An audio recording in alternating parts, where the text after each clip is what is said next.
Happy Thanksgiving! It's been a lot of months since I did a video, and it's because I am working on a film. Here's some images from it. I've done this kind of video before, so you know what you're in for. We're gonna look at some figures, we're gonna open them and talk about them, we're gonna do some secret third thing, and it's gonna be great!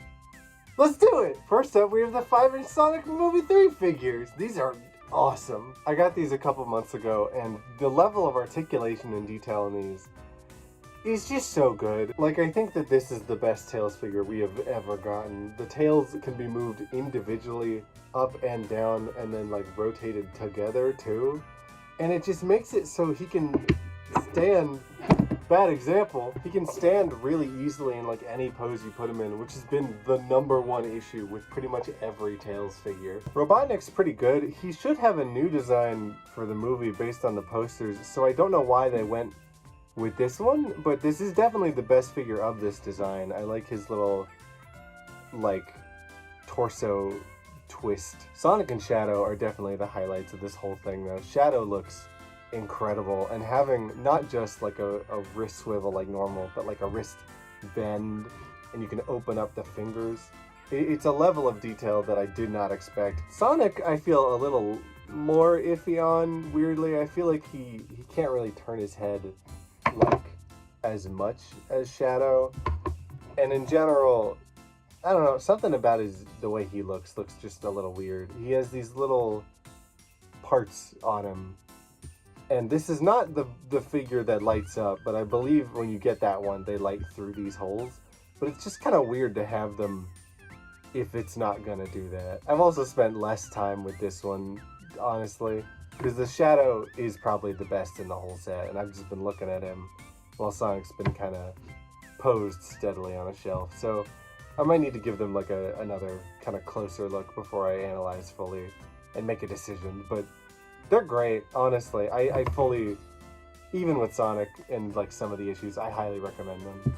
Eggman's just, he's taking a nap. I will actually say, before moving on, they have like what looks like the follow me eyes that the Mario movie figures have, where they kind of, no matter where you take a picture, they're looking at you. And it looks like they have that, but they just kind of don't really follow you. Maybe like a little when looking at the front, but not fully. And in Shadow's case, his iris is like not fully complete, so it just kind of looks weird from other angles. I don't know. That's the one blight on this Shadow, but otherwise, they're awesome. Next up, we have the 2.5-inch Movie 3 figures. They're fine. I don't have a lot to say about them. The Sonic has much wider eyes than he did before, and they look kind of weird, honestly. I don't have any notes on Shadow. He looks great, and then we have Knuckles, who has just kind of a different face than the usual. Robotnik's also in this wave, but I did not get one. I probably should as like a replacement, because mine has issues. Next up, we have Heavy Gunner. Look at, I think I might have seen him in stores or something, but I didn't really want him because I was like, I don't know. I'm not like the biggest Mania fan, honestly. Nothing against the game, just doesn't really work for me, and I don't really want the hard-boiled heavies, so I'm not gonna get him. And then I did want him and he was gone. The gun is huge, and I try and like not pose him with it like this. I worry that it'll weigh his arm down and kind of make it loose, so I try and just kind of keep it down. But he looks great. The paint is amazing. There's a lot of articulation both in the knees and the elbows, which we don't usually get, at least with normal figures.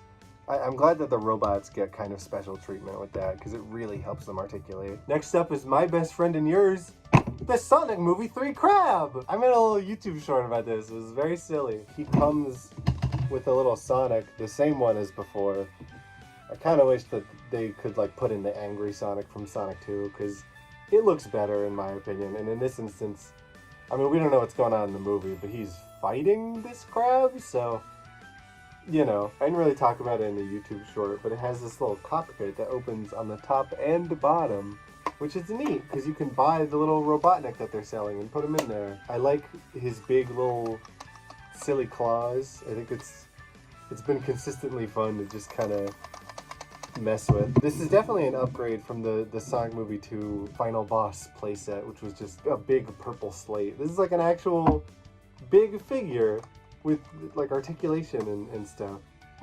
This is great. I highly recommend getting this, genuinely. Next up, we got Neo Metal Sonic. I, on accident, have purchased like 9 Metal Sonic figures this year, and I don't even really like Metal Sonic, but I like him most of all. It's so wild to me that we got him in the first place, and I like his design, even if the back of him does look kind of weird and featureless. The skirt kind of gets in the way too.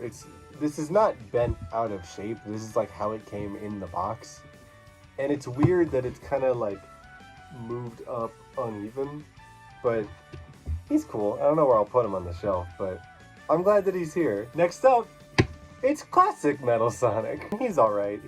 The squirtness of him is kind of weird, especially viewed from the side. He just kind of, it looks like they squished his head. He came with this spinning sign accessory, which I was excited about because I don't have this yet, and it's not my favorite.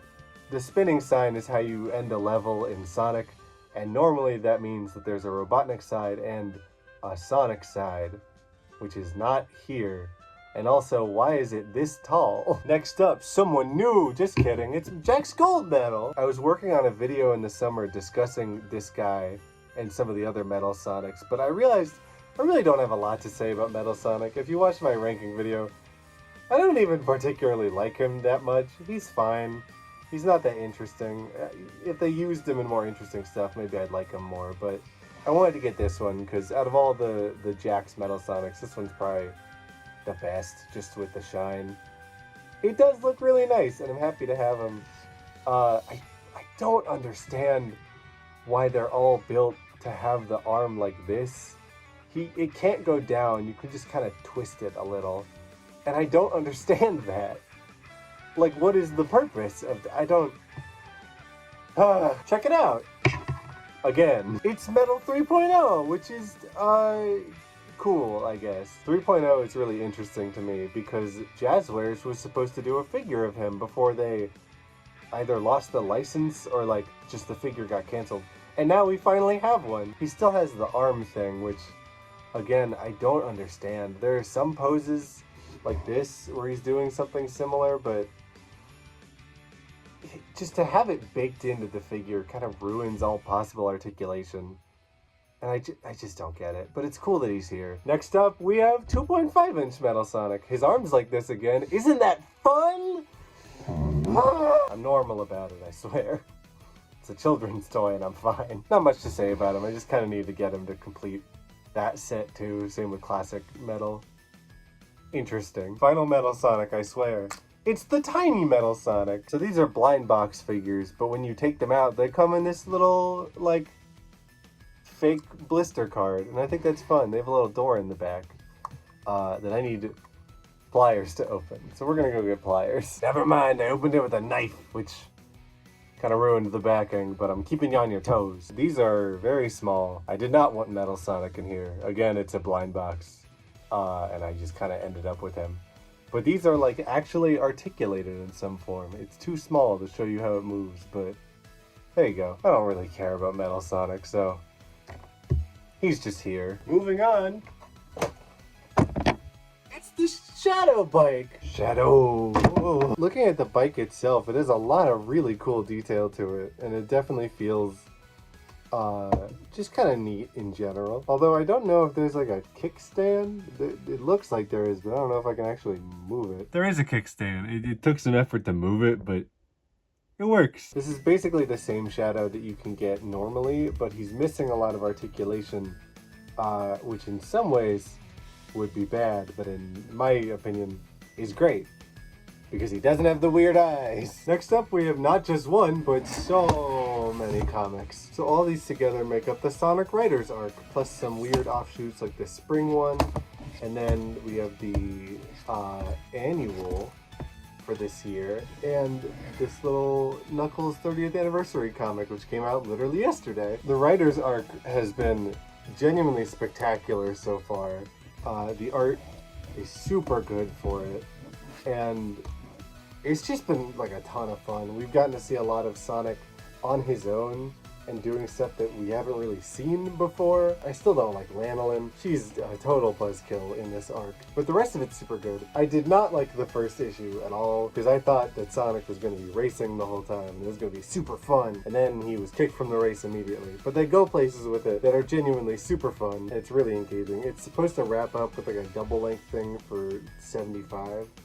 So I'm excited for that. Some of the one-shots have been kind of weird though. Like the Spring Broken one, it's cute. There's not a lot to it, really.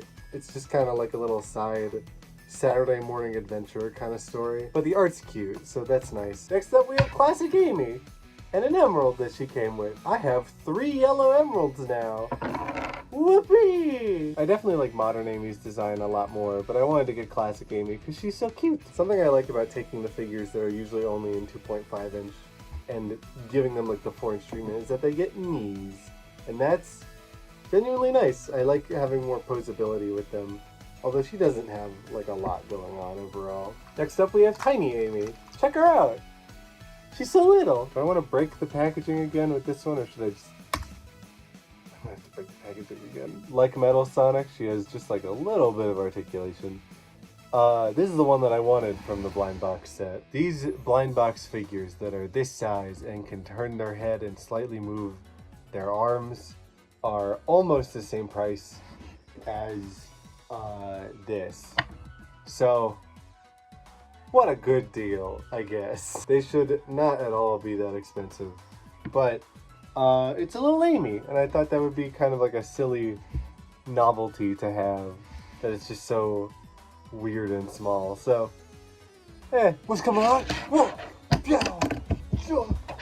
It's an Amy tech deck. I have never really used tech decks before. I do not like the texture on them. This is like normal skateboard texture, but it doesn't feel good. There's just an Amy one, so I was like, yeah, it's cute. But we also have an Amy Pez dispenser. Once again, this is pretty much all there is to it. Just riveting. I got this little Amy standee. This is so cute. This is an official line, but it's from Japan, so it costs some money to import, and it's very small. So, you know, I like it a lot, but it's definitely more expensive than I think it probably should be. And finally, the last Amy thing of the night, a duck. These are weird. They've kind of been on my radar for a while, but they are too expensive. This is like $10 just for this, but I saw it on sale for over half price. So I jumped on that because this is like a $4 to $5 thing, not 10. Comes with a little tub too. It's just kind of silly, honestly. Next up we have Fang the Hunter. Look at him! This is the first Fang figure that we've ever gotten. There was a plush for Sonic the Fighters, but since then, really nothing. We have a GE plush now, but yeah, this is so cool. We have a 4-inch Fang that's kind of on the way. I think it's out in some territories now. But at the moment, this is great, especially because these figures at this scale really well with the modern, like, 4-inch figures. So I'm glad that he's here. Next up, a Sonic gun. They have a lot of these, but this is the one that I thought was the most visually appealing out of the set. Because the rest of them are kind of ugly. And if you think this is ugly, it is the best of them. So, you know, I didn't think I was ever going to get one of these, but this is small and it was cheap. At least cheaper than like the big ones. So it's silly. There's not like a lot to it, but yeah. Next we have the metal figures. It's Sonic and Shadow. So these are some weird looking figures, and that is mostly why I bought them. We're kind of in a nice era of Sonic toys where everything is really like polished and on model, and that's not fun because I like the weird looking figures. Those are fun. I like the Eggman that I got. These are along that line. Okay, so in an attempt to get these out of the package, I ripped off Shadow's foot, so that's not good. It's back on now. I'm not going to demonstrate. Keep that in mind if you're going to get one of these. There they are. They're so weird. Sonic's kind of doing the, like, this pose a little. That's neat. That's partially why I wanted to get him. He's just kind of, he has a lot of action, like, in the bend of his arm. He's fun. So they're called metal figures because they are made of metal, at least generally, mostly. And I think that's a neat gimmick. especially for like $5. These are pretty nice. And finally, last but not least, Sonic X Shadow Generations. This counts as merch, technically. I got to talk about Frontiers that one year and then Superstars the next. And now I get to talk about this. This game is great. I need to play it again to kind of fully understand how I feel about it, because the first time I played, I had work to do. I've been so busy for the past couple months, so I was kind of not like rushing through it, but just every couple minutes checking my watch to see like how much time was I spending on the game. So I'd like to play it again, kind of all the way through, just thinking about having fun instead of that. But I really like it. I think some of the edits to Sonic Generations story are a little weird. Some are good, but then some just feel kind of forced. I think Generations is definitely a story that kind of needed some sort of revamp to explain why, like, the characters don't recognize anywhere that they've been and frequently visit. And also just there's not a lot to it. And I feel like the characters are a lot more involved now. Sonic doesn't hate all his friends. It's nice. Shadow's story is definitely the highlight though. Complete, like, knocks it out of the park. And as an animator, oh my god, it looks so good. That game, oh, is so well animated, and I really hope that we're gonna keep pushing for that in the future, because Sonic needs this level of animation. And the game's just fun too. Thanks for watching. These videos are always really fun to put together, even though I am so busy.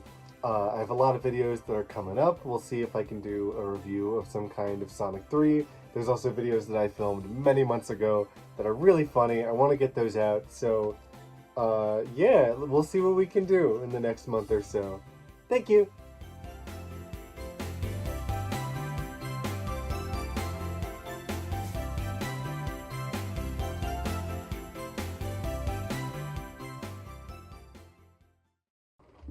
Whew, I did great on that one. Let me just stop. Oh no!